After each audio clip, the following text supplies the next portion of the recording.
All right, let's dive into step 1, credit boosters. And I want to start by clearing up some confusion about what these actually are because the name can be misleading.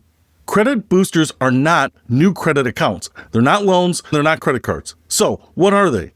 Think of credit boosters as a way to get credit for payments you're already making. Every month, you probably pay your cell phone bill, your utilities, maybe Netflix or Spotify. You've been making these payments on time, but they haven't been helping your credit score because they weren't being reported to credit bureaus. Credit boosters change that. They connect your existing bank account to your credit report and start counting those on-time payments towards your credit score. Now, here's why I love starting with credit boosters. There's no credit check to get approved. Think about that for a second. Most credit improvement strategies require you to already have decent credit to get started. Credit boosters work in reverse. They're specifically designed for people who need to improve their credit.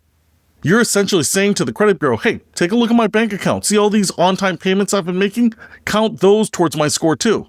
Now, let's talk about some realistic expectations. I've seen credit boosters add anywhere from 10 to 40 points to someone's score. The improvement depends on a few factors: how many qualifying payments you have, how consistent they've been, and what your credit profile looks like overall. If you have very limited credit history, you might see a bigger boost. If you already have several credit accounts, the impact might be smaller but still meaningful. Here's what credit boosters won't do. They won't fix negative marks on your credit report. They won't remove late payments or collections. What they will do is add positive payment history, and that's huge because payment history is 35% of your credit score. Major credit bureau boosters. So let's talk about your options. There are several credit boosters available, and I want to walk you through the main ones so you can decide which makes the most sense for your situation. First up, Experian Boost. This is probably the most well-known credit booster, and it's completely free. Experian Boost connects to your bank account and looks for payments to utilities, cell phone companies, and streaming services like Netflix and Hulu. Once you connect your account, it scans your transaction history, usually going back up to 24 months, and identifies qualifying payments. Here's how the process works. You'll create an Experian account, connect your bank account through a secure connection, review the payments they found, and then choose which ones you want to include. Once you confirm, these payments get added to your Experian credit report immediately. And when I say immediately, I mean immediately. You can literally watch your credit score update in real time. Now, Experian Boost only affects your Experian credit score initially, but many lenders use Experian, so this can still be valuable for loan applications. Next, we have Ultra FICO. This one's a bit different and also free.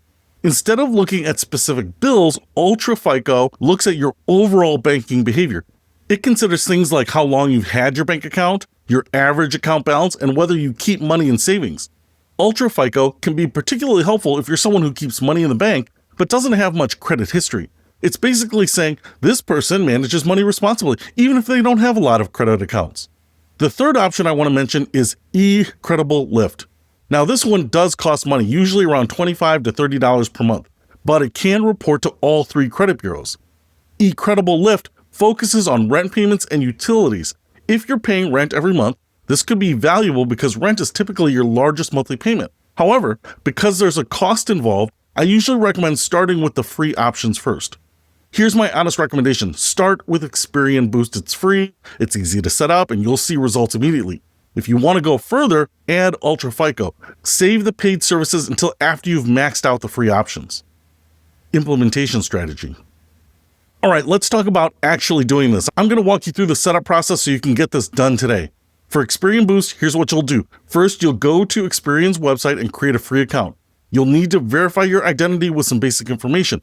Second, you'll connect your bank account. This uses the same secure technology that apps like Mint or Personal Capital use, so your banking information is protected. Third, Experian will scan your account and show you qualifying payments. Review these carefully and select the ones you want to include. Fourth, confirm your selections and watch your score update. The whole process takes about 10 to 15 minutes and you'll see your new score immediately. Now, a few things to keep in mind. First, make sure you're on the official Experian website. There are some sketchy sites out there that try to look official, but aren't. Second, you'll only see improvement if you've actually been making these payments on time. If your utility bills have been late, this isn't going to help. And third, remember that this is just step 1 of our 3-step process. Even if you only get a 15 or 20 point boost from credit boosters, that's 15 or 20 points closer to your goal, and we're just getting started. In the next module, we're going to talk about credit builder loans, which is where you'll start building the ongoing payment history that lenders really want to use. This is going to add serious momentum to your credit improvement journey. But first, Pause this video and go set up your credit booster. It'll take 15 minutes and you'll have a higher score before you finish the next module. I'll see you in Module 2.